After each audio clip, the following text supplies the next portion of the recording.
आज की जो कहानी है वो कहानी है एक प्लांट की। रुई का प्लांट, रुई का पौधा, जो हमने बचपन में हमारे बहुत इर्द गिर्द देखा है। और जब भी ये पौधे के लिए हमें कहा जाता था इस पौधे से हमें दूर रहना है, ये जहरीला होता है, लेकिन हमें हमेशा इसका आकर्षण रहता था। और स्पेसिफिकली जो इसके वाइट फर है जो पूरे आजू बाजू के वातावरण में उड़ते थे, उसके लिए हमें ज्यादा आकर्षण था। हम अगर देखते थे हमेशा कि ये किसी भी चीज के लिए वैसे इस्तेमाल नहीं होता था। सिर्फ जब भी हनुमान जी को इसके ही फूल और इसका ही हार जो है वो बना के चढ़ाया जाता है, उसके पीछे भी ये फेथ है। हनुमान जी जो है वो इतने स्ट्रांग है कि जो भी उनके आजू बाजू निगेटिव निगेटिव चीजें हैं उसको पॉजिटिव में कन्वर्ट करने की वो ताकत रखते हैं। इसीलिए भले ही ये पौधा वैसा जहरीला हो, लेकिन हनुमान जी पे चढ़ाया जाता है बिकॉज उनमें वो कैपेबिलिटी है कि उसको पॉजिटिविटी में कन्वर्ट कर सके। एंशियंट टाइम से देखा जाए तो इस पौधे का हमेशा इस्तेमाल होता है बहुत सारी मेडिसिनल पर्पस पे। आज भी कैंसर जैसी जो बीमारी है उसका जो सॉल्यूशन है वो इस पौधे से कैसे निकल सकता है, इसके ऊपर रिसर्च शुरू है। लेकिन अगर हम देखते हैं कि ये जो पौधा है वो भारत में ओरिजिनल बहुत एंशियंट टाइम से है। भारत और भारत के उपखंड में ही ये पौधा पाया जाता है। इसमें अगर हम देखते हैं कि जब ये प्लांट हमें भारत देश को एक जो हमारा बेसिक है जो एंशियंट टाइम से है, लेकिन वो निर्लक्षित था कि वो पॉइजनस है, इसके सामने हम नहीं जा सकते। यहाँ पे इसका ऑब्जर्वेशन किया भारत देश के ही पौंडीचेरी में स्थित एक डिजाइनर गौरी शंकर और उनकी पत्नी एलन। उन्होंने ये देखा कि ये पौधा ठीक है, वैसे हम उसके पास नहीं जाते, लेकिन बाकी के जो कीटक है वो इसके ऊपर खेलते हैं, पंछी भी दिखते हैं। इतना ही नहीं, पंछी अपने खुद का घोंसला जो है वो इन फर से बनाते हैं। तब उन्होंने ठान लिया, जो कि गौरी शंकर है ये, कि बेसिकली एक बुनकर है जिनका पहले से जो नाता है उनके एरिया में, वो एक बुनकर करके उन्होंने बहुत साल में काम किया था। तब उन्होंने सोचा कि क्यों ये जो व्हाइट फर है इससे मैं एक वुल नहीं बना सकता, कि जो वुल आज हम जो बनाते हैं इसकी जिसके लिए जो एनर्जी लगती है, लेकिन हम इससे ऐसा वुल बनाएंगे जिसमें जीरो एमिशन रहे, जीरो वेस्ट रहे। इसके ऊपर उनको बहुत रिसर्च करना पड़ा और रिसर्च के बाद में आज उन्होंने 2015 में खुद का कंपनी शुरू किया था, जिस उनके जो कंपनी है उसका नाम है फाबोर। और उन्होंने आज ऐसा एक धागा इससे तैयार किया है कि जो धागा 100% सस्टेनेबल है। यानी नंबर वन, इसको बनाने के लिए उन्होंने जो डाइज इस्तेमाल की वो 100% नेचुरल है। पूरा जो प्रोसेस है उसमें कहीं पे भी उत्सर्जन जो है वो नहीं होता है, जीरो एमिशन है और जीरो वेस्ट भी है। आज इसकी जो मांग है पूरे दुनिया भर में है, और नंबर वन जो जर्मनी देश है वहां पे इनका 90% एक्सपोर्ट होता है। 8,000 हेक्टेयर से भी ज्यादा जो है जमीन, ये इसके ऊपर ये पौधा पाया जाता है। और उनका ये ऑब्जेक्टिव है कि पूरा जो वुल स्ट्रक्चर है या धागा है जिसके ऊपर पेट्रोकेमिकल है उसको रिप्लेस करेंगे हम ये 100% सस्टेनेबल धागे से। तो ये थी आज की कहानी कि एक सिंपल पौधा जो हमें दिखता है उसके ऊपर हम काम करके कैसे एक सस्टेनेबल धागा और इससे सस्टेनेबल एक इंसेक्टिसाइड रिपेलेंट भी बन सकता है, वो उन्होंने पूरे दुनिया के सामने रखा है। दोस्तों, इस माँ ने, इस प्रकृति ने पिछले 450 करोड़ सालों में इस प्रकार की व्यवस्था बनाई है, इस प्रकार का ढांचा, इस प्रकार की सिस्टम बनाई है कि जितना ज्यादा उसके बारे में पढ़े, जितना ज्यादा उसके बारे में समझ में, तो हमें यह रियलाइज होता है कि हम इस प्रकृति के सामने कुछ भी नहीं है। इस प्रकृति ने इतनी अच्छी, इतनी सुंदर ऐसी व्यवस्था है और उसमें कितना कुछ सीखने के लिए है, कितना कुछ। इन सभी को अगर हम अच्छी तरह से इसकी पढ़ाई करें, इसको अच्छी तरह से सीखे, तो कई सारे ऐसी चीजों का इन्वेंशन कर सकते हैं, कई सारे ऐसे टेक्नोलॉजी का निर्माण कर सकते हैं जो हमारी लाइफ, हमारी जिंदगी बेहतर कर सकते हैं। हर एक चीज, हर एक चीज से कई कुछ सिखाया जा सकता है। इनफैक्ट ये सब सीखने के बाद, ये सब देखने के बाद ऐसा लगता है कि हम उसके प्रकृति के सामने कुछ भी नहीं है। और ये जो कभी कभी हम सोचते हैं कि हम प्रकृति को कंट्रोल करेंगे, ये तो बहुत गलत ऐसा विचार है।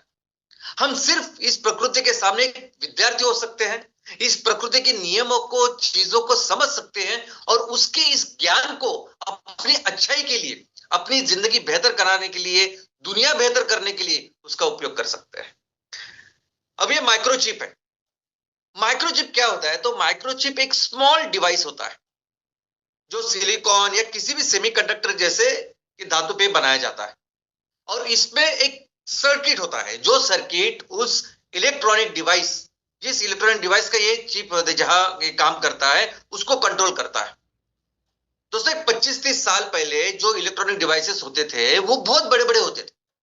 आपको भी पता है कि पहला कंप्यूटर पूरा एक कमरा भर के इतना बड़ा कंप्यूटर था। टीवी बड़े थे, स्पीकर्स बड़े थे, बाकी सब कुछ बड़े थे। लेकिन जैसे ही ये माइक्रोचिप आया, आई मीन पहले कैसे था कि उसमें बीच बीच में बहुत बड़ी बड़ी वायर्स थी, कनेक्शन थे, सब कुछ थे। लेकिन इस माइक्रोचिप ने ये पूरा कनेक्शन, ये पूरा सर्किट, ये जो पूरा कंट्रोल है, एक छोटे से चीज पे लाके रखा। और आज हर एक इलेक्ट्रॉनिक वस्तु चलती है इस माइक्रोचिप की वजह से। आपके मोबाइल में भी वो माइक्रोचिप है, आपके टीवी में है, आपके कंप्यूटर में है, आपके कैमरा में। इनफैक्ट ये माइक्रोचिप आज की तारीख में इलेक्ट्रॉनिक्स में इतना जरूरी हो चुका है कि हमारा हर इलेक्ट्रॉनिक्स इसके ऊपर डिपेंडेंट है। कोरोना में जब कोरोना की तुझ तबाही के कारण जब चाइना का मार्केट पूरी तरह से बंद हुआ था, चाइना की मैन्युफैक्चरिंग पूरी तरह से बंद हो चुकी थी, और चाइना मेन सप्लायर मैन्युफैक्चरर है था माइक्रोचिप में, तो उसकी वजह से पूरी दुनिया में कार का प्रोडक्शन रुक गया था, हर तरह की कार का, क्योंकि हर कार में भी होता है ये माइक्रोचिप। इतना जरूरी, इतना इंपॉर्टेंट ये आज की तारीख में माइक्रोचिप है, हर एक वस्तु में है। और दोस्तों क्या आपको पता है कि दुनिया का आपसे सबसे फास्टेस्ट, सबसे एडवांस ऐसा माइक्रोचिप कौन सा है? तो ये वो माइक्रोचिप है जो आज देख रहे हैं आप, माइक्रोसॉफ्ट ने जो बनाया, जिसको बनाया है। और दोस्तों क्या आपको पता है कि ये माइक्रोसॉफ्ट, ये जो मोस्ट एडवांस्ड चिप जो है, वो क्यों इतना मोस्ट एडवांस्ड है? क्योंकि ये चिप, ये माइक्रोचिप कोशिश करता है कि वो ह्यूमन ब्रेन जैसे काम करे। ये माइक्रोचिप इसलिए सबसे एडवांस्ड है क्योंकि वो कोशिश करता है कि हमारे जो मगज है, हमारे जो ब्रेन है, उस ब्रेन के जैसे वो काम करे। प्रकृति ने ऑलरेडी जो चीज बनाई है उसको उसकी तरह काम करने की कोशिश कर रहा है, और उस कोशिश में ये दुनिया का सबसे फास्टेस्ट, दुनिया का सबसे मोस्ट एडवांस्ड ऐसा चिप बन चुका है। तो दोस्तों यही है खूबी हमारी इस प्रकृति की, माँ की, कि जितना ज्यादा हम उसको अच्छी तरह समझे, उतनी बेहतर टेक्नोलॉजी का निर्माण करते हैं। तो चलिए आज एक ऐसी ही व्यवस्था हम देखते हैं, और उस व्यवस्था का नाम है ह्यूमन ब्रेन।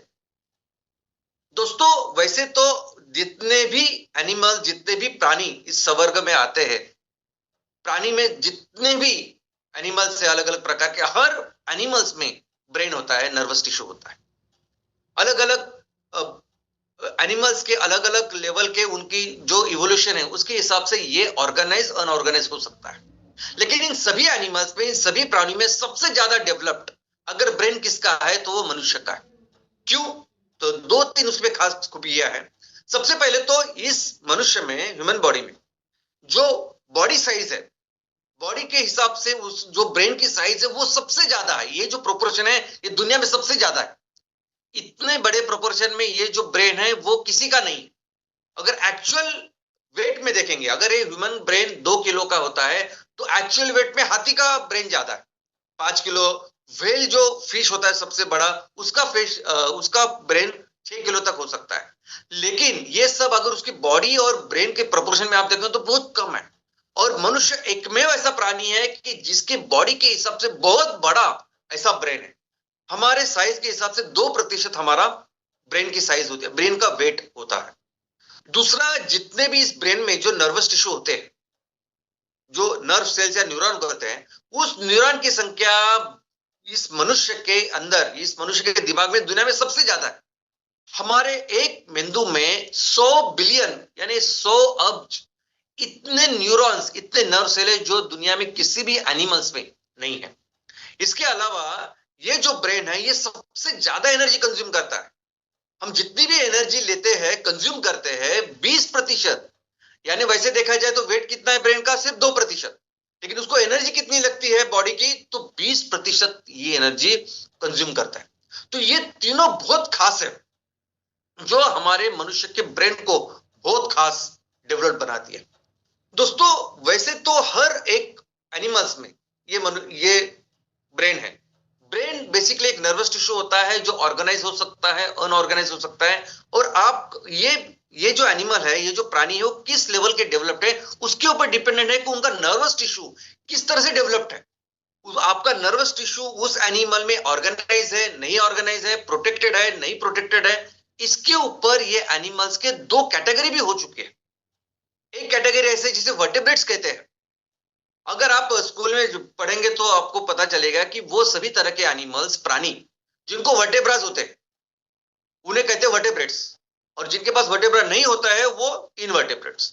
लेकिन ये वर्टेब्रे, जिसे स्पाइनल कॉर्ड में जो पीछे जो हमारे वर्टेब्रेस होते हैं, उसका काम क्या होता है, कारण क्या होता है? तो ये वर्टेब्रे बनाए गई है कुदरत ने इसीलिए कि वो इस ब्रेन का, इस नर्वस टिश्यू को संभाले, उसको प्रोटेक्शन दे। तो बेसिकली ऐसे एनिमल्स जो जहां ये नर्वस टिश्यू डेवलप्ड है उसके प्रोटेक्शन में ये सब वर्टेब्रेट्स बने हुए हैं, वो सभी आते हैं वर्टेब्रेट्स कैटेगरी में। और बाकी के सभी एनिमल्स जहां नर्वस टिश्यू इस तरह से प्रॉपरली प्रोटेक्टेड नहीं है वो इनवर्टेब्रेट्स में आते हैं। अब ये नर्वस टिश्यू क्या है? ब्रेन बेसिकली एक पार्ट है नर्वस टिश्यू का। तो हमारे बॉडी से हम समझते हैं, हमारे ह्यूमन बॉडी में, हमारे मनुष्य के शरीर में अलग अलग संस्थाएं हैं जो अलग अलग चीज के लिए वो डेवलप हुई है। जैसे हमारे बदन में होती है श्वसन संस्था, रेस्पिरेटरी सिस्टम, और उसका उसका काम क्या होता है? तो उसका काम होता है कि हमारे हर टिश्यू को लगता है ऑक्सीजन, तो वो ऑक्सीजन लेना और कार्बन डाइऑक्साइड बाहर देना। ये उसके लिए ये सिस्टम बनाई है जो नाक से शुरू होकर हमारे फेफड़ों तक पूरी ऑर्गेनाइज, वेल डेवलप्ड ऐसे सिस्टम। उसके बाद एक सिस्टम है जो क्या करते हैं कि इस हवा से जो हम ऑक्सीजन लेते हैं वो ऑक्सीजन हर टिश्यू, हर पेशी तक लेके जाना होता है। तो उसके लिए एक वेल ऑर्गेनाइज्ड सिस्टम, संस्था है हमारे बदन में। और उसके लिए एक बहुत बड़ा सा पंप है जिसे कहते हैं हम हार्ट, और हर जगह लेके जाने वाली होती है अलग अलग वेसल्स। और ये जो धमनियां होती है, ये जो ब्लड वेसल्स होते हैं, ये एक्चुअली वो ऑक्सीजन हर टिश्यू तक लेके जाती है, कार्बन डाइऑक्साइड लेके आती है, और फिर से हम कार्बन डाइऑक्साइड निकाल देते हैं। और इस पूरे संस्था को हम कहते हैं कार्डियोवास्कुलर सिस्टम। वैसे एक संस्था है डाइजेस्टिव सिस्टम। हम जो खाना खाते हैं वो खाना चबाने के बाद उसका हजम होना, उससे ऊर्जा लेना, और जो नहीं चाहिए वो निकाल देना, ये पूरी सिस्टम जो है उसे कहते हैं डाइजेस्टिव सिस्टम। तो वैसे ही ये सिस्टम है जिसका नाम है नर्वस सिस्टम। अब इस नर्वस सिस्टम का काम क्या है, मैकेनिज्म, ऑब्जेक्टिव क्या है? तो दोस्तों हमारे जो बदन है, हमारा जो शरीर है, इस शरीर को कई तरह के अलग अलग स्टिमुलस कंटिन्यूसली मिलते हैं, स्टिमुलस मिलते हैं, सेंसेशन हमें मिलते हैं। अभी ये स्टिमुलस, ये सेंसेशन, ये जो फीडबैक हमें मिलता है, इस फीडबैक के ऊपर क्या करना है, ये सोच के वो काम पूरा करना, ये पूरा मैकेनिज्म होता है इस नर्वस सिस्टम का। यानी आप घर में हो, आप जंगल में हो, आप पानी में हो, हवा में हो, जो भी हो, आप मनुष्य जो भी काम कर रहे हो, उस काम कर रहे में कौन से स्टिमुलस आ रहे हैं, क्या करना चाहिए, तो ये सोच के, ये स्टिमुलस लेके, ये सोच के फिर बाद में हाथ का कुछ काम करना चाहिए, पैर का काम करना चाहिए, अंदर कुछ करना चाहिए, ये सब कुछ डिसाइड करता है ये नर्वस सिस्टम। ये नर्वस सिस्टम यानी वो संस्था है जो संस्था कंटिन्यूसली हमारे शरीर में हर वक्त अलग अलग स्टिमुलस प्राप्त करती है, अलग अलग फीडबैक प्राप्त करती है, और वो फीडबैक लेके फिर बाकी सभी चीजें ये कंट्रोल करती है। यानी जो हमें समझ में आता है, जो हमारे हाथ, पैर, आंखें, स्किन, ये तो है, लेकिन ऐसे सभी ऑर्गन्स हमारे अंदर है जो हमें पता नहीं, जिसका कंट्रोल हमें समझता नहीं। हार्ट हो, लंग हो, किडनी हो, लिवर हो, हर तरह का ऑर्गन, हर तरह की चीज ये नर्वस सिस्टम कंट्रोल करता है। यहां तक कि हमारी सोच, ये सब कुछ ये नर्वस सिस्टम कंट्रोल करती है। दोस्तों इस नर्वस सिस्टम के अलग अलग उसके क्लासिफिकेशन है। एक तो वो क्लासिफिकेशन है कि जिसमें ये नर्वस सिस्टम, वो सिस्टम जो हमारे, जो हम समझते हैं ऐसे संवेदन को, ऐसे सेंसेशन को कंट्रोल करता है। अभी 5 तरह के सेंसेशन जो हम समझते हैं, जो मनुष्य समझते हैं। सबसे पहले त्वचा, टच, ऊपर से लेके सर से लेके पांव तक हमें पता चलता है अगर कुछ हुआ तो, स्किन की वजह से, वो एक सेंसेशन है। दूसरा हमारे आंखें हैं जिससे हम देखते हैं। तीसरे हमारे कान है। चौथा हमारी नाक है जिससे हम सूंघ सकते हैं। और पांचवा है हमारी जबान, हमारा टंग। तो ये जो चीजें, ये जो सेंसेशन जो हमें समझते हैं, ये समझने के बाद उसके ऊपर जो काम करने वाली संस्था है उसे कहते हैं सोमैटिक नर्वस सिस्टम। यानी अगर आपका हाथ एक जलती हुई मोमबत्ती पे चला गया तो इमीडिएटली वो सेंसेशन ऊपर जाता है कि आपका हाथ डेंजर में है, वहां आग है, उससे आपकी त्वचा को नुकसान हो सकता है, इंजरी हो सकती है। इमीडिएटली वो ब्रेन स्पाइनल कॉर्ड में वो सिग्नल वो डाल देते हैं कि नहीं, हाथ को खींचना चाहिए, तो मसल को वो सिग्नल देते हैं और हम इमीडिएटली वो हाथ खींचते हैं। तो ऐसी वो सिस्टम, नर्वस सिस्टम, जिस जहां संवेदन हमको पता होता है और वैसे हम रिएक्ट करते हैं, उसे कहते हैं सोमैटिक नर्वस सिस्टम। और लेकिन ऐसी और एक संस्था है कि जहां संवेदन हमको पता ही नहीं होते, अंदर क्या चल रहा है वगैरह, ऐसी सब चीजों के बारे में हमें पता ही नहीं होता। हमें पता नहीं कि अभी इस वक्त लंग में क्या चल रहा है, हार्ट में क्या चल रहा है, लिवर में क्या चल रहा है, स्प्लीन किडनी में क्या चल रहा है। लेकिन इनको कंपलसरी हर वक्त इनके संवेदन लेने वाली भी एक संस्था है जिसका नाम है ऑटोनॉमिक नर्वस सिस्टम, यानी ऑटोमेटिक जैसे हम कहते हैं वैसे ही शब्द है वो, वही उसकी उत्पत्ति भी उसी से हुई है। तो autonomic nervous system, autonomic nervous system वो चीजें कंट्रोल करती है जो हम समझ नहीं पाते कॉन्शियसली, लेकिन हर वक्त चलती है, और जिसमें हर तरह के हमारे जो इंटरनल ऑर्गन्स है वो इसमें आते हैं। इसे कहते हैं ऑटोनॉमिक नर्वस सिस्टम। इसके अलावा और एक classification, sympathetic nervous system, asympathetic nervous system. अभी सिंपैथेटिक नर्वस सिस्टम क्या, ये नर्वस सिस्टम का वो प्रकार है जो हमें संकट से बचाता है। अभी आप समझिए कि अगर किसी संकट में आ गए तो उस संकट में क्या करना चाहिए, उस संकट से दूर होना चाहिए या उस संकट के ऊपर उससे लड़के उस संकट को मिटाना चाहिए, ये डिसाइड करती है सोमैटिक नर्वस सिस्टम। जैसे आप अगर किसी जंगल में चले गए, जंगल में चले गए और आपने देखा शेर सामने खड़ा है, शेर दूर ऐसा खड़ा, तो शेर को देख के आपके बदन में जो रिएक्शन होती है ना, क्योंकि शेर के देख के आप हम क्या सोचेंगे कि अभी इमीडिएटली यहां से हमें भागना है। तो क्या होता है, आपके सांसें तेज होती है, आपका हार्ट रेट बढ़ता है, आपके दोनों हाथों पैरों में ज्यादा खून बॉडी पंप करती है कि चलो अभी क्या करना है, अभी जोर से भागना है। तो ये सब जो संस्था करती है, जो पार्ट करती है, उसे कहते हैं सिंपैथेटिक नर्वस सिस्टम। इनफैक्ट ऐसा समझिए कि पहली बार आप बहुत बड़े क्राउड के सामने भाषण देने वाले, सौ से सैकड़ों लोग हैं जो आपको सुनने वाले हैं, और पहली बार जब आप देंगे तो आपको फिर वो डर लगता है, आपको थोड़ी सी पसीना आता है, आपका हार्ट रेट तेज होती है, सांसें फूलती है। ये भी काम कौन करता है, सिंपैथेटिक नर्वस सिस्टम ही करता है। और दूसरा जो होता है वो पैरा सिंपैथेटिक नर्वस सिस्टम, वो क्या करता है, तो वो आपको नॉर्मल करता है। एक बार जंगल में आपने देखा कि वो शेर है, आप डर गए वगैरह देखा, लेकिन थोड़ी देर के बाद आपको पता चले कि वो तो शेर नहीं है, वो तो एक बड़ी बिल्ली थी या वो कुछ कुत्ता था, फिर कैसे आप नॉर्मल हो जाएंगे। तो नॉर्मल करने का काम वो पैरासिम्पैथेटिक करती है। आप स्टेज पे गए, आपने बोलना चालू किया और 5-10 मिनट में आपको समझ में आया कि वो जो विषय है वो आपको बहुत अच्छी तरह से आता है, उसमें आप एकदम एक्सपर्ट हो, सामने वाले भी आपको बहुत अच्छी तरीके से ले रहे हैं, अच्छे प्रतिसाद दे रहे हैं, रिएक्ट कर रहे हैं, तो वो सब देख के आप जैसे नॉर्मल हो जाते हैं। वो नॉर्मल करने का काम ये पैरासिम्पैथेटिक नर्वस सिस्टम करती है। इसके अलावा ये जो पूरा सिस्टम ये दो चीजों में बंटती है। एक तो होता है उसका हेडक्वार्टर, जिसे हम कहते हैं सेंट्रल नर्वस सिस्टम। अभी ये जो हेडक्वार्टर है ये बेसिकली पूरी संस्था को मैनेज करता है।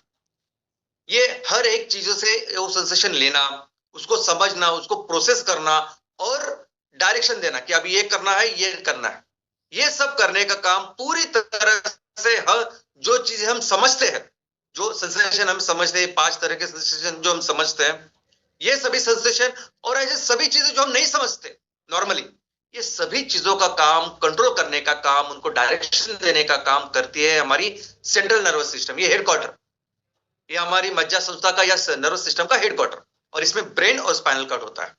और दूसरा होता है पेरिफेरल नर्वस सिस्टम, यानी ये हेडक्वार्टर छोड़ के बाकी पूरी जो एक पूरा नेटवर्क बना हुआ है, पूरी ऐसी संस्था बनाई है जो बनाया है नर्व से, नसों से, बहुत सारी नसेस का एक सिस्टम है। अभी वो सिस्टम क्या करता है कि हर वक्त हमारी इस हेडक्वार्टर को वो संवेदन पहुंचाता है, सेंसेशन पहुंचाता है। तो इसलिए जो सिस्टम है ये हर तरह के हमारे ऑर्गन, हमारी स्किन, हमारी जितनी भी चीजें उससे कनेक्टेड होता है, और हर वक्त वो चीजें किसको देता है, हेडक्वार्टर को देता है। मेंदु, हमारा ब्रेन, हमारा स्पाइनल कॉर्ड को देता है, और फिर ब्रेन वो डिसाइड करता है कि अभी क्या करना है। तो वो जो डायरेक्शन देता है, वो डायरेक्शन लेके फिर से वो संदेश लेके जाना और वो काम करना, हाथ से, पैर से, जो भी चीज है वो सब करने का काम भी ये पेरिफेरल नर्वस सिस्टम करता है, और हर चीजों को कंट्रोल करता है। दोस्तों अभी सेंट्रल नर्वस सिस्टम जो है, हेड क्वार्टर जो है, इसमें बेसिकली होता है ब्रेन और स्पाइनल कॉर्ड। ये हेड क्वार्टर बहुत अच्छी तरीके से ये कुदरत संभालती है। कुदरत ने इसको अच्छे रखने की एक बहुत अच्छी व्यवस्था की है। सबसे पहले तो इसको सुरक्षित रहना चाहिए, क्योंकि ये पूरे चीजों का नियंत्रण करता है, हमारे पूरे बदन का हर चीज का, सोच से लेके हर चीज जो हम करते हैं, हर चीज का नियंत्रण ये सेंट्रल नर्वस सिस्टम करता है या हेड क्वार्टर करता है। तो इस हेड क्वार्टर को अच्छी तरह से कुदरत संभालती है। इसको ऊपर अगर आप देखोगे तो ब्रेन के लिए बहुत अच्छे उन्होंने बोन का प्रोटेक्शन बनाया हुआ है। स्पाइनल कॉर्ड रखे तो बायोस, उसके लिए भी बहुत अच्छे बोन्स का एक प्रोटेक्शन बनाया हुआ है। लेकिन सिर्फ बोन नहीं है, उसके अंदर भी एक फ्लूइड है, यानी ये ब्रेन और स्पाइनल कॉर्ड के अंदर उसके आजू बाजू एक फ्लूइड है जो उसको हमेशा उसका जो प्रेशर अब्सॉर्ब करता है और उसको हमेशा अच्छा रखता है। तो ब्रेन और स्पाइनल कॉर्ड ये होते हैं सेंट्रल नर्वस सिस्टम। और पेरिफेरल नर्वस सिस्टम में कई सारे अलग अलग नसें हैं। अभी नसें कैसे शुरुआत होती है, कहां से आती है नस, जो अपना नसें बोलते हैं हम, जिसे हम नर्व कहते हैं। तो ये कहा कैसे तैयार होती है, कहां से आती है और क्या करती है, तो इसके लिए समझना होगा कि ये जो नर्वस टिश्यू है वो बनता कैसे है। दोस्तों हर जो स्ट्रक्चर है ना बॉडी में, उसकी एक अपनी अपनी उसका एक स्ट्रक्चर है। यानी अगर आप लंग देखोगे, फेफड़े, तो उसका एक टिश्यू जो होता है ना, उसका एक अलग टाइप है, वो अलग जैसा रहता है। आप हार्ट के टिश्यू देखोगे तो हार्ट के पेशी अलग अलग दिखते हैं। किडनी के पेशी देखेंगे तो किडनी के पेशी वैसे बने। कुदरत ने हर पेशी को ऐसे बनाया है कि जैसे वो अपना काम करे। यानी हर पेशी को जितनी हम पढ़ाई करेंगे तो पता चलता है कि कुदरत ने कितने डिटेल में हर चीज बनाई है। वैसे ही अगर ये नर्वस टिश्यू के जो पेशी है, उस एक पेशी को कहते हैं नर्व सेल या न्यूरॉन। और इसका स्ट्रक्चर अगर आप देखोगे तो इसका स्ट्रक्चर कैसा है, नॉर्मली एक सेल होती है, एक सेल बॉडी होती है। तो वैसे ही सेल बॉडी है, उसके अंदर एक न्यूक्लियस है और उस सेल बॉडी को कई सारे ब्रांचेस है, कई सारे छोटे मोटे ब्रांचेस है। जो छोटे छोटे ब्रांचेस है उसे कहते हैं हम डेंड्राइट्स। और एक बहुत लंबा ब्रांच होता है जिसे कहते हैं एक्सॉन। अभी ये जो नर्व सेल है, ये जो न्यूरॉन है, एक दूसरे के साथ जुड़े हुए रहते हैं। किसके जरिए, तो डेंड्राइट्स। तो एक दूसरे न्यूरॉन के साथ, एक तो वो छोटे छोटे ब्रांचेस के साथ जुड़ते हैं जिसे डेंड्राइट्स कहते हैं, नहीं तो जो सबसे लंबा जो एक्सॉन है उससे जुड़ते हैं। अभी दोस्तों ये जो नर्व है, ये नस कैसे बनती है, तो ये नस होती है वो एक्सॉन, जो उसकी नर्व, उसकी जो बॉडी है, सेल है, उस नर्व सेल का, उसका जो हेड को जो सेल है, सेल बॉडी और न्यूक्लियस जो है वो सेंट्रल नर्वस सिस्टम में होता है, वो इंपॉर्टेंट होता है। और उससे जो निकलता है एक्सॉन, उससे बनती है नर्व। यानी अगर आप नर्व का स्ट्रक्चर देखोगे तो उस स्ट्रक्चर में होता है वो बेसिकली वो सबसे लंबा उसका ब्रांच जो होता है। और ये जो होते हैं जो सेल बॉडी, यानी अगर आप इसमें देखोगे तो जो सेल बॉडी होती है वो सेंट्रल नर्वस सिस्टम में यानी ब्रेन में और स्पाइनल कॉर्ड में होती है। और इसलिए ये जो सेल बॉडी होती है, इसे ये जो एक साथ जब होती है तो वो ग्रे मैटर बनाती है, यानी वो ग्रेइश दिखती है। और बाद में जो एक्सॉन बाहर जो निकलता है वो व्हाइट जैसे दिखता है, और एक्सॉन के साथ बाकी की जो चीजें आजू बाजू जो होती है वो सब व्हाइट जैसे दिखती है, तो इसे कहते हैं व्हाइट मैटर। और जो मेन न्यूक्लियस है उसे कहते हैं ग्रे मैटर। तो दोस्तों इस चीज से, इस ग्रे मैटर की जो एक्सॉन निकलती है वहां से होती है वो नर्व की शुरुआत, नर्व तैयार वहां से होती है। तो हमारे बदन में, हमारे शरीर में दो प्रकार के नर्व्स है। एक वो नर्व्स है जो हमारे ब्रेन से आती है, उसे कहते हैं क्रैनियल नर्व्स। हमारे बदन में 12 क्रैनियल नर्व्स है। 12 का मतलब है 12 जोड़ियां, 12 एक तरफ, 12 राइट, 12 लेफ्ट। हर जो नर्व होती है वो दो इसमें होती है, एक राइट होती है, एक लेफ्ट होती है। तो हमारे जो दिमाग से, ब्रेन से जो आती है वो कितनी है, 12 नर्व्स है। और वो क्या काम करती है, तो हमारा वो हेड, फेस, नेक जो है, यानी हेड है, फेस, नेक, ये जो है, उस चीजों को पूरी तरह से, उसके मसल्स, हर तरह का जो कार्य है उसको कंट्रोल करती है, उसका कार्य करती है। और इसलिए कभी भी यहाँ कुछ भी प्रॉब्लम हुआ, यानी डॉक्टरों ने ये पढ़ाई की होती है कि अगर यहाँ आपको कुछ प्रॉब्लम हुआ है तो इसका मतलब कौन सी नर्व अफेक्टेड है, उसके हिसाब से काम होता है। और वैसे ही स्पाइनल कॉर्ड से जो नसें निकलती है उसे कहते हैं स्पाइनल नर्व्स अलग। और ये फिर इस नेक के नीचे सब कुछ चीजें ये कंट्रोल करती है। दोस्तों स्पाइनल कॉर्ड भी अगर आप देखोगे ना, जो हमारी नेक से शुरू होके नीचे लोअर बैक तक जाता है, इसका भी हम एक क्लासिफिकेशन कर सकते हैं। एक वो स्पाइनल कॉर्ड जो हमारे नेक में है, एक वो स्पाइनल कॉर्ड जो हमारी चेस्ट में है, नीचे जो कमर में है वो स्पाइनल कॉर्ड, ऐसे चार उसके प्रकार है। तो इसीलिए जो स्पाइनल नर्व्स निकलती है ना, ये भी चार प्रकार की होती है। तो सबसे पहली होती है जो नेक के लिए होती है, उसे कहते हैं सर्वाइकल, सर्वाइकल स्पाइनल नर्व्स, और ये टोटल 8 इतनी सर्वाइकल नर्व्स है। उसके बाद होती है थोरैसिक, थोरैक्स, जो जो चेस्ट के लिए, चेस्ट के जो स्पाइनल कॉर्ड है वहां से निकलते हैं, और लगभग 12 ऐसे टाइप्स है। लंबार यानी लोअर जो बैक है, अपर बैक, तो उसे कहते हैं लंबार, जो 5 टाइप की होती है, और सैक्रल ऐसी 5 टाइप की होती है, और आखिरी में एक कॉक्सिक्स की ऐसी स्पाइनल नर्व्स होती है। और दोस्तों ये सभी जो स्पाइनल नर्व्स है ना, ये बेसिकली सब चीजें कंट्रोल करती है। ये वो सभी जो इंफॉर्मेशन मेंदू को देती है, मेंदू जो भी डिसीजन लेते हैं वो उसको पहुंचाती है, और सब कुछ चीजें कंट्रोल करती है।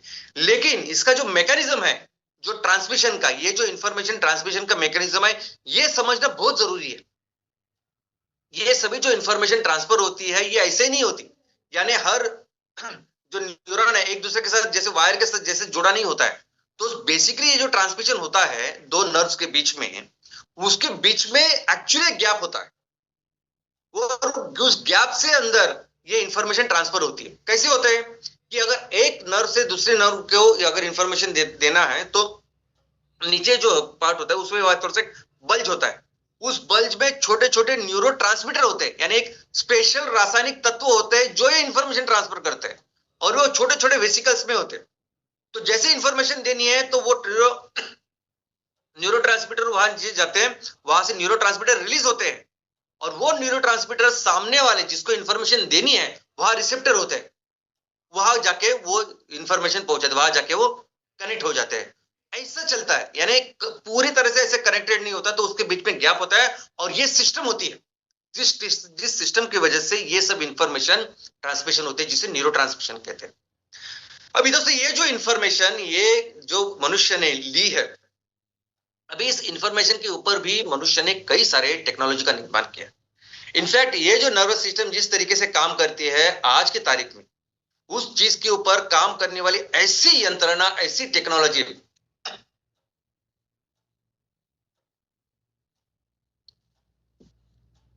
मनुष्य ने निर्माण की है कि जो आज की तारीख में एक नए रेवोल्यूशन की शुरुआत हो सकती है, और उसका नाम है आर्टिफिशियल इंटेलिजेंस। आर्टिफिशियल इंटेलिजेंस यानी क्या? तो इसका मतलब है कि मनुष्य, ये मशीन मनुष्य के ब्रेन जैसे काम करे। मशीन को आप ट्रेन करते हो, मशीन को ट्रेन करते कैसे? कि आप ब्रेन जैसा काम करो। मनुष्य को ट्रेन, मशीन को ट्रेन करते कि आप ब्रेन जैसे काम करो। तो ये चीज आती है तो ऐसे रिएक्ट करो, ये चीजें आती है, स्टिमुलस आता है तो ऐसे रिएक्ट करो। इसे कहते हैं आर्टिफिशियल इंटेलिजेंस। और आज की तारीख में आर्टिफिशियल इंटेलिजेंस इतने सारे सेक्टर्स में काम कर रहे हैं कि आप सोच नहीं सकते। ऐसा कोई भी सेक्टर नहीं है कि जहां आज की तारीख में आर्टिफिशियल इंटेलिजेंस काम नहीं कर रहा। और इसकी वजह से ये आर्टिफिशियल इंटेलिजेंस जो है वो कई सारे अलग अलग उसके क्लासिफिकेशन बन चुके हैं।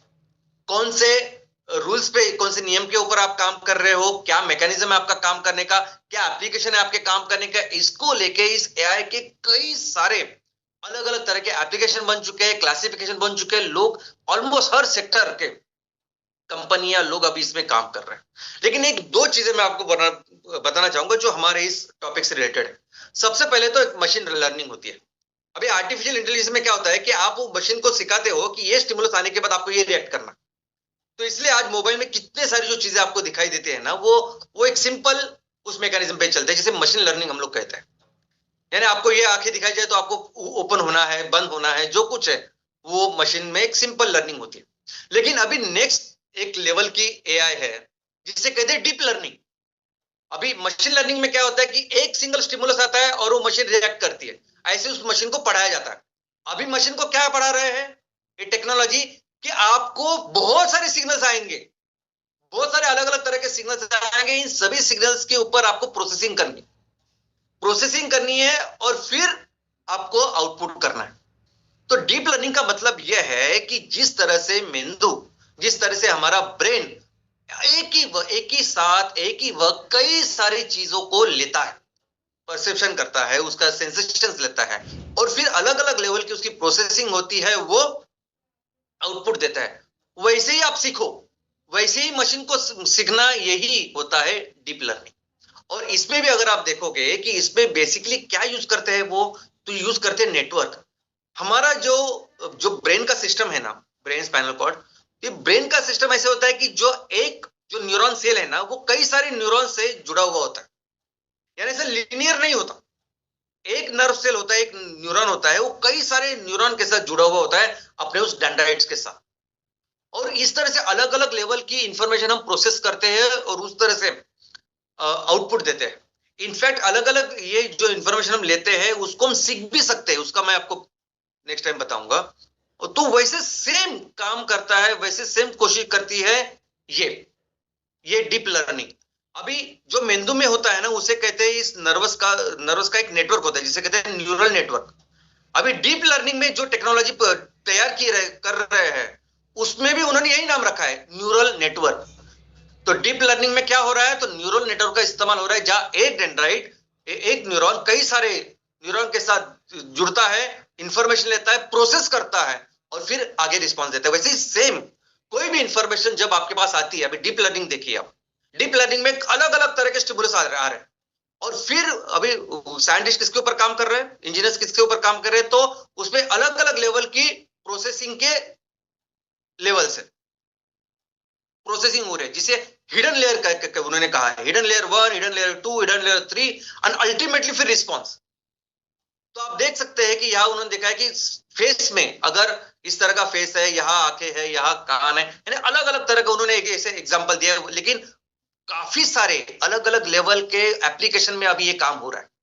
अभी आप बिलीव नहीं करेंगे, लेकिन दुनिया के सबसे बड़ी बड़ी कंपनियां, यानी सबसे फास्टेस्ट कंपनियां, दुनिया की सबसे बड़ी कंपनियां कौन है, जो कंपनी अभी टेक्नोलॉजी में काम कर रही है, जो कंपनी अभी इस चीजों को सीख रही है और उसका फायदा, उसका उपयोग कैसे बिजनेस में कर सकते हैं, कैसे टेक्नोलॉजी डेवलप करने में कर रहे हैं, उससे कर रहे हैं। वैसे ही आज की तारीख में सभी बड़ी बड़ी कंपनियां, यानी आप एप्पल, गूगल, फेसबुक, अमेजॉन, जितनी भी टेक्नोलॉजी डेवलपमेंट कंपनीज है दुनिया की, वो सभी अभी डीप लर्निंग के ऊपर काम कर रहे हैं। इनफैक्ट इस साल 2024-25 में आपको इतने सारे एप्लीकेशन अभी दिखाई देंगे, इतनी सारी कंपनी, इतनी सारी चीजें दिखाई देंगे कि आप सोच भी नहीं सकते। दोस्तों अभी ये सब चीजें जो है डीप लर्निंग, यानी आप अंदाजा नहीं कर सकते इतनी सारी चीजें मशीन आपको हेल्प करेगी आने वाले दिनों में। अभी ये जो टेक्नोलॉजी हम डेवलप कर रहे हैं, क्या हम तैयार कर रहे हैं इसको? हमने कुछ ऐसे इसमें तैयार किया है? तो बिल्कुल नहीं। ये यंत्रणा, ये सिस्टम, ये चीजें कुदरत ने बनाई है ऑलरेडी। कुदरत ने बनाई है, बहुत अच्छे तरीके से बनाए, शायद हमें बहुत कुछ सीखना बाकी है। और उस चीजों को जैसे हम समझ रहे हैं, उसको इमिटेट करने की कोशिश कर रहे हैं। उस चीज को, उस ज्ञान को, उस विज्ञान को समझ के हम अपना तंत्रज्ञान बना रहे हैं अपने फायदे के लिए। तो ये सभी चीजें ऑलरेडी नेचर में है, कुदरत में है, जिसको हम सीख रहे हैं। और दोस्तों डीप लर्निंग के यानी अभी इतने एप्लीकेशन आने वाले हैं कि आप गूगल करोगे, आप इंफॉर्मेशन लोगे तो आपको पता चलेगा, तो top 25 application, top 50 application of deep learning आने वाले, जिसके ऊपर काम कर रही है दुनिया। इतने सारी चीजें हैं, यानी आप सोच नहीं सकते, हर एक सेक्टर में आने वाले दिनों में डीप लर्निंग होने वाला है। यानी सेल्फ ड्रिवन कार, अपने आप चलेगी कार विदाउट ड्राइवर, उससे लेके ऐसी मशीन्स जो आपका हर प्रकार का ट्रांसलेशन करेगी, हर चीज आपको बताएगी, समझाएगी, ऐसी तरह की अलग अलग एप्लीकेशंस अभी डीप लर्निंग में आ रही है। और ये जो डीप लर्निंग है, ये आर्टिफिशियल इंटेलिजेंस है, ये आने वाले दिनों में एक नई क्रांति, आई मीन एक नए लेवल की टेक्नोलॉजी, नए लेवल की क्रांति होने वाली है। और हमें भी जरूरत है, हम सबको भारतीयों की, कि हमें भी इस आर्टिफिशियल इंटेलिजेंस में, डीप लर्निंग में अपना काम करना है, आगे बढ़ना है, क्योंकि यही फ्यूचर है आने वाले दिनों में। ये मशीन इस तरह का काम आपका करने वाली है, बिकॉज ये कुदरत से हम लोग इतना सीखने वाले, तो हमें भी इस विषय में बेहतर होना पड़ेगा। और इस विषय में बेहतर होने का मतलब क्या है? तो इस विषय में बेहतर होने का मतलब है हमें अपने इस प्रकृति को अच्छी तरह से समझना। दोस्तों ये सिर्फ डीप लर्निंग नहीं, आर्टिफिशियल इंटेलिजेंस नहीं, लेकिन हर कोई चीज, हर कोई टेक्नोलॉजी, हर कोई ज्ञान, तंत्रज्ञान, विज्ञान अगर हम विकसित करना चाहते हैं, तो बहुत जरूरी सिर्फ एक ही नियम है, और पूरी दुनिया में, कि हमें इस प्रकृति को अच्छी तरह से समझना होगा। प्रकृति ने जो व्यवस्था तैयार की है ना, उसको अच्छी तरह से समझना होगा, फिर हम हर चीज को कर सकते हैं। और एग्जैक्टली ये काम किया हमारे लोगों ने। हमारे जो एंशियंट, हमारे जो पूर्वज थे, हमारे जो महान संत थे, देखो हमेशा आपको एक बात पता चलेगी कि हम हर सेक्टर में बहुत ज्यादा डेवलप्ड, यानी पिछले 100-150 सालों में अभी लोग बोल रहे हैं कि हमने उन्होंने ये खोज की, ये खोज की, हमने हजारों साल पहले की है। आप पढ़ोगे तो आपको पता चलेगा, यानी हर विषय, बहुत डिफिकल्ट से डिफिकल्ट विषय में हम बहुत आगे थे, बहुत डेवलप थे, और दुनिया हमें फॉलो कर रही थी। उसका कारण यही था कि हमारे ये जो साइंटिस्ट थे, हमारे जो ऋषि मुनि थे, वो सिर्फ पढ़ाई करते थे इस प्रकृति, वो सिर्फ इतने करीब थे हमारी इस प्रकृति के, कि जिसको समझ के वो अपना विषय, अपनी जो जिज्ञासा उसको डेवलप करते थे, उसको ज्ञान तंत्रज्ञान उन्होंने डेवलप किया होता। तो इसलिए चलिए मिलते हैं, चलिए फिर से इस प्रकृति को अपनाते हैं, फिर से अपने देश को विज्ञान और तंत्रज्ञान में दुनिया का सबसे महान ऐसा देश बनाते हैं। जय हिंद, जय एनसीआर।